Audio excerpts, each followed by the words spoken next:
জন্ম থেকে 28 বছর পর্যন্ত বিনা এমএলএতে ছিলাম, বাকি জীবনটা বিনা এমএলএতে থাকতে অসুবিধা হবে না।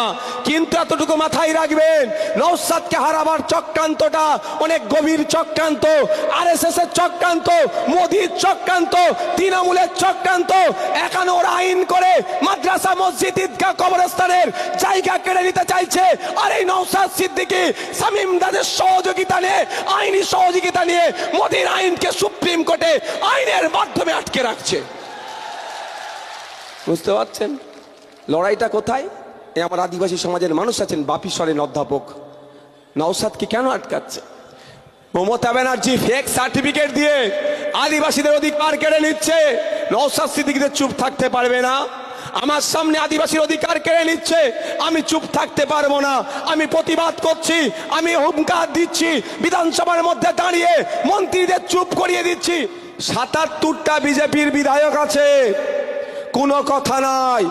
শুভেন্দু অধিকারী যেখানকার থেকে কন্টেস্ট করছে, সেখানে অভিষেক ব্যানার্জি, মমতা ব্যানার্জি বা স্টাররা সেইভাবে প্রচার করছে না। এক ভাঙড়ের বিধায়ককে ডিস্টার্ব কেন করা হচ্ছে বোঝার চেষ্টা করবেন। এক সংযুক্ত মোর্চার বিধায়ক ওদের সব ভণ্ডামি ফাঁস করে দিচ্ছে, পর্দা ফাঁস করে দিচ্ছে, ওই জন্য কে আটকাতে হবে।